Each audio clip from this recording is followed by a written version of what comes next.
ሌላው ደግሞ 40ና 50 ዓመቱን ማሰብ መጨነቅ አለብን። ደግሞ ለ40 በሬ ያስፈልገናል። በደንብ ደግሰን ሰውን መሸኘት አለብን። አዎ ካሌብ፣ የኛ ልቅሶ ከማንም ያነሰ መሆን የለበት። እሺ ጥሩ ካሌብዬ፣ ለክፉም ለደጉም የአባትህን መሞት ማስመስከር አለብህ። ከዛ ንብረቱን ወደ ስም ማዞር አለብህ። ለምን አስፈልገ?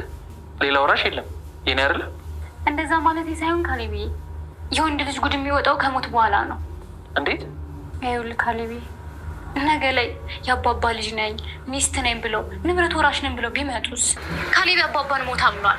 ስለዚህ ለኔ ነገሮች ቀለሉልኝ ማለት አይደለ? እንዴት? የከፍታችን ጊዜ መጥቷል።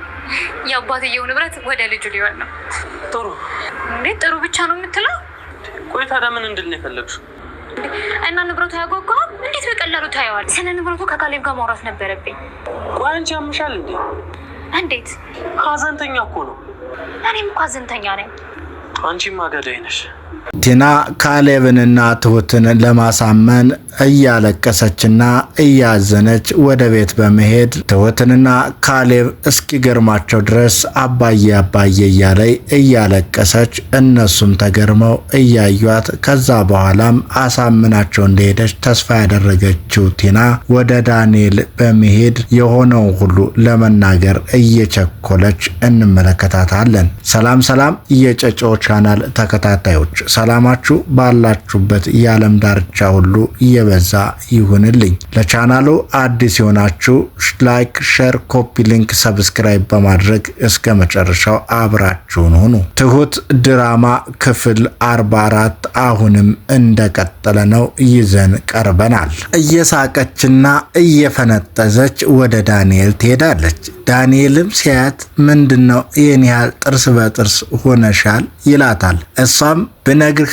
እባክህ አንተም ጥርስ በጥርስ ትሆን ነበር ትለዋለች። እሱም ታዲያ ልሳቅ ንገሪኛ ይላታል። ለካሌብ የአባባን የሞት ሰርተፊኬት ሰጠሁት ትለዋለች።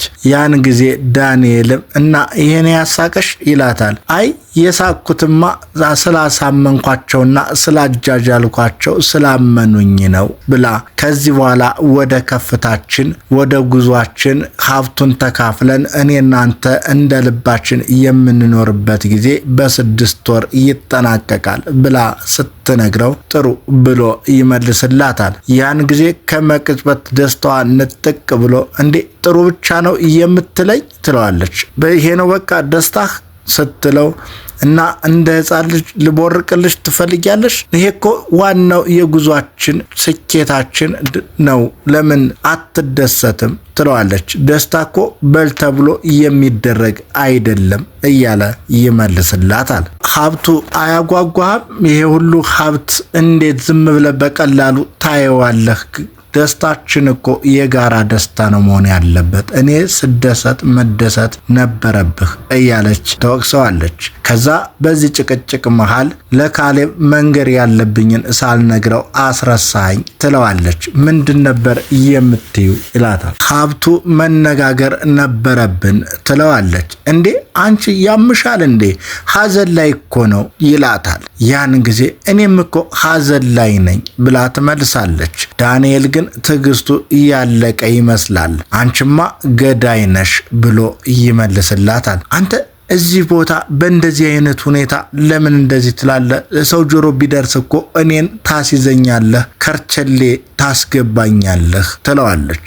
ያን ጊዜ ዳንኤልም የልቡን ከነገራት በኋላ እሺ በቃ ይቅርታ መሄድ አለብኝ ብሎ ብድግ ይልባታል። ቆይ ለካሌብ ልደውልና እየመጣው ነው ብዬው አብረን እንሄዳለን ብላ ሂሳብ የሚበሉትን የጠጡትን ለመክፈል ትጠራለች።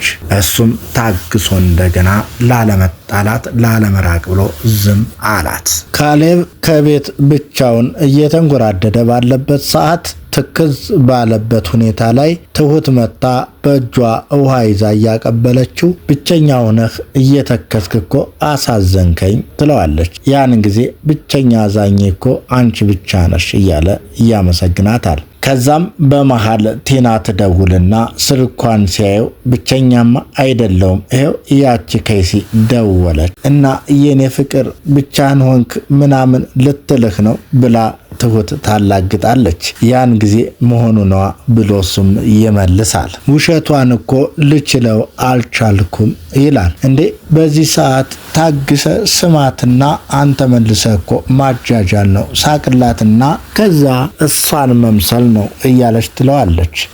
እንዴት የውሸት ሰው ይስቃል እያለ ካሌብ ይመልስላታል። አሁን እኮ የእውነት መሳቅ ነው የጠፋው ትለዋለች። ሞቀህ ሳቅላትና ከዛ ደግሞ መልሰህ ታጃጅላታለህ። እሷ አጃጃልኩ ብላ ስታስብ አንተ በተራ እንደዛ ታደርጋለህ። አንቺም ዘንድሮ አደገኛ ሆነሻል ይላታል። ሁልጊዜ እንደዛ ይቀጥል፣ እንደ ጨዋታው መሄድ ነው እንጂ ትላለች ትሁትም። ዳንኤልም ጉዳይ አለኝ ብሎ ቲናን ትቶ ሂዶ ኤደንን ያገኛታል። ኤደንም ስልኳን እየጎራጎረች አለው ብላ በመጨረሻ ስታየው አጠገብሽ ሆኖ አለመታየት በጣም ያማል ይላል። ያኔም እሷ አላየውህማ ትለዋለች።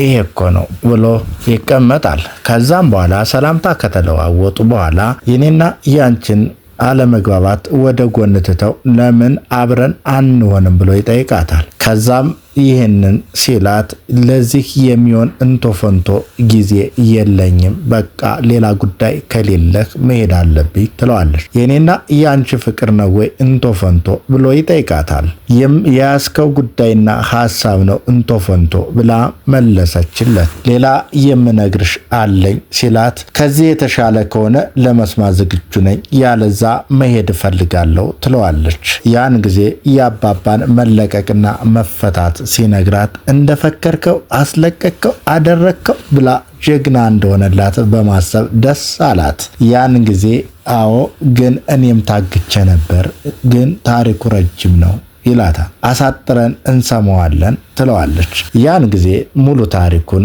ይነግራታል። እሷም ፈገግ እያለች ትሰማዋለች። ካሌብ ከቤት ቁጭ ብሎ በአግራሞት እየተመለከተ ነው። በአግራሞት የሚመለከተውን ቴሌቪዥንም ቲና እያየ መመልከቷን ስታይ አንተ ቴሌቪዥን ከፍተ ታያለህ እንዴ? እና ምን ችግር አለው ብሎ ይመልስላታል። አንተ ጥቁር ለብሰህ አዝነህ አይሃለሁ ስልህ ቴሌቪዥን ከፍተህ ትመለከታለህ አለችው በድጋሚ። ቴሌቪዥን ማየት ምን ችግር አለው ብሎ ይጠይቃል መልሶ። ያዝናናል እና ብዝናና ምን ችግር አለው ይላል። ለሚያይህም ሰው እኮ ጥሩ አይደለም። አንተ አዝነህ ራስን ከብዙ ነገር ታቅበህ መሆን ነው እንጂ ያለበት እንዴት ሀዘን ላይ እንዴት አደርጋለህ እያለች ትወቅሰዋለች። እንግዲህ እኮ አባዬ ወደኛ አይመጣም፣ እኛ ወደሱ ነው እንጂ ምን ሄደው እያለች ትለዋለች። ይሄ ሁሉ እውነት መቼ ነው የተገለጠልሽ ይላታል። የእውነቴን ነው ካሌብ እያለች አሁንም ለማሳመን ትሞክራለች። ቲና ጨክናለች። ካሌብን አሁንም እርማችን ማውጣት አለብን፣ 40ና 80ውን ደግሰን ልቅሷችን ከሰው ልቅሶ ማነስ የለበትም። ያባባ የሩቅ ዘመዶች ይነገራቸውና እርማቸውን ተነተው ተቀምጠው ያውጡ። ቀብር እንኳን ኑሮ እዛ ላይ ባይንቀመጥና ባንገኝ ትለዋለች። ወንድ ልጅም አይታመንም፣ ሀብቱንም በስምህ ማስወር አለብህ።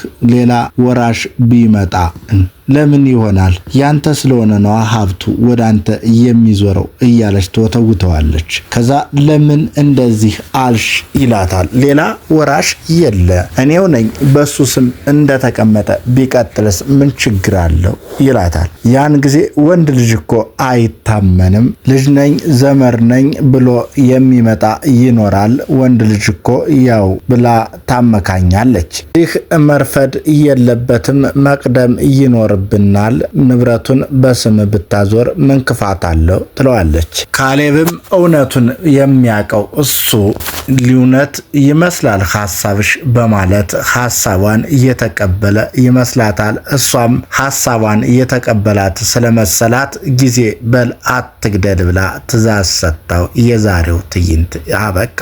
ቀጣዩን ይዘንላችሁ እስከምንቀርብ ቻናሉን ሼር፣ ኮፒ ሊንክ በማድረግ አብራችሁን ሁኑ። ለቻናሉ አዲስ የሆናችሁም ሰብስክራይብ በማድረግ ቤተሰብ ይሁኑ። ጨጭሆ ዩቲዩብ